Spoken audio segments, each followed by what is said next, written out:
Disney, you did it again. You and Pixar make great movies, even sequels. You can't mess those up. There's not a single sequel that you and Pixar have made that is terrible.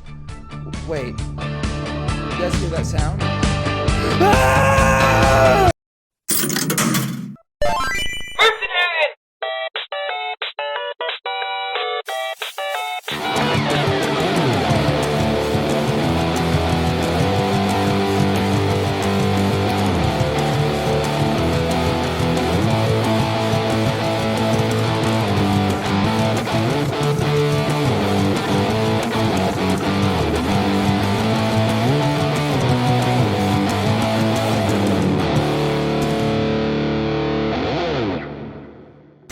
Finding Dory was a fantastic movie. I really enjoyed this movie. I was actually kind of surprised how well this movie was made for a sequel. I really wasn't expecting a spectacular Finding Nemo sequel, especially one that took 13 years for them to make.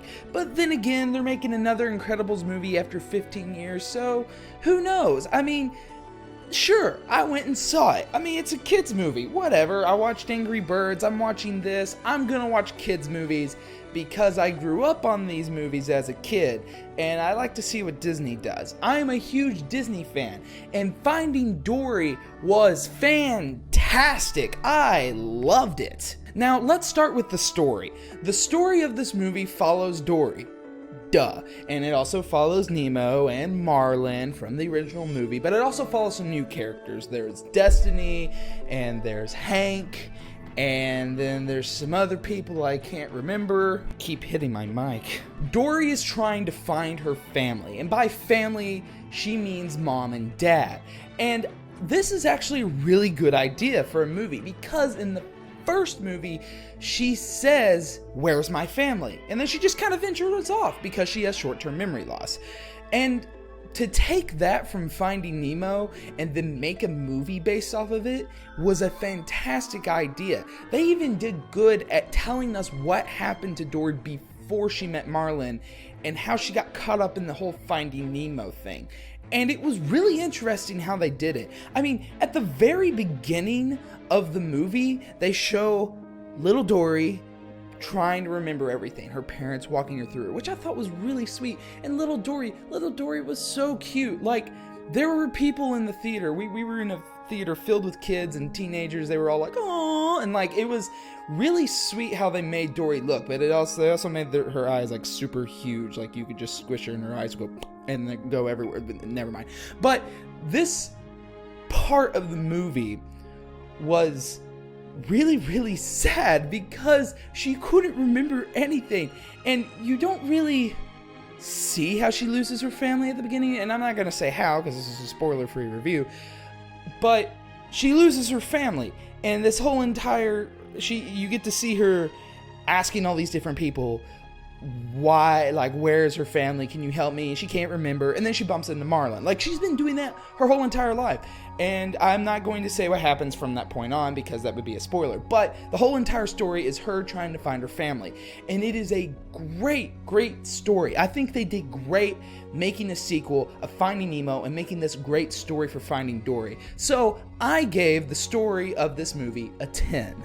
Moving on to the acting. The voice acting in this movie was actually really good. When I first was reviewing this movie, I was thinking, was it great? There were times in this movie where I was like, maybe they were off just a little bit, but then when I really thought about it, I don't think that they were off. I thought that they were doing a great job. I had to rethink how I was depicting their acting. I mean, it's voice acting. There's only so much you can do. And in all honesty, the voices that they chose for each of the characters was perfect. I mean, of course, they had to recast Nemo because it's been 13 years and the kid that voiced him then is different now.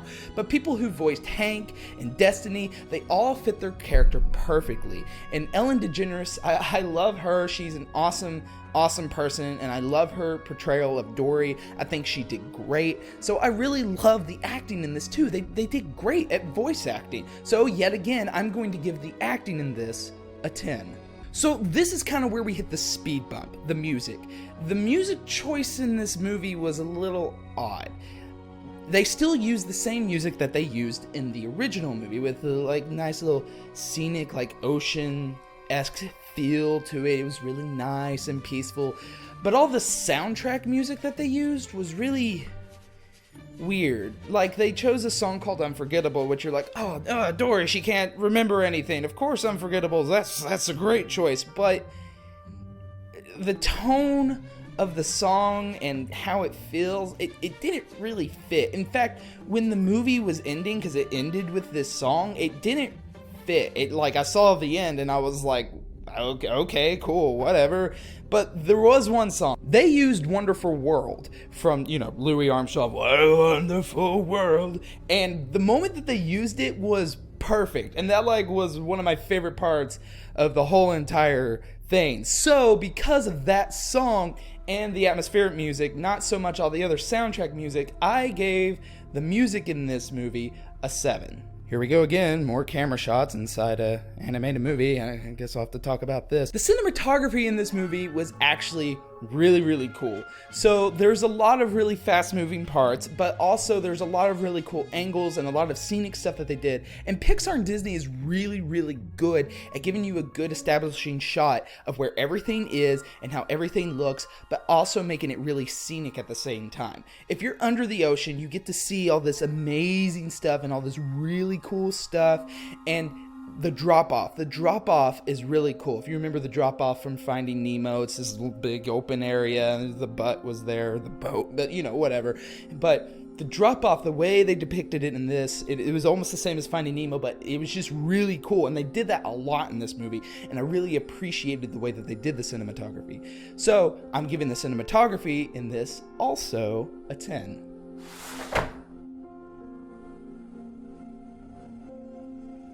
My green screen just dropped. It's because it's hot in here. The editing in this movie, if we're talking about editing like the same way we were on the Angry Birds review, is how well the characters are modeled and how they look and how flowy they were.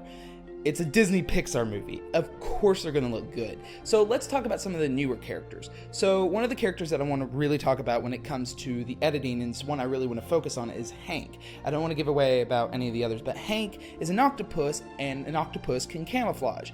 And the way that they animated, the way that he camouflaged was really interesting and really cool, and they use it a lot in the movie. There's a lot of times where it'll be like, oh, that's Hank, or there'll be times like, oh, I didn't see him there. But if you look closely, he's always there.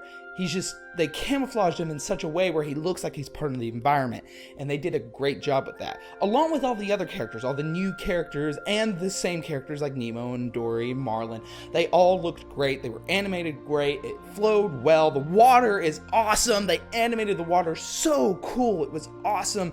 So I'm giving the editing also a 10.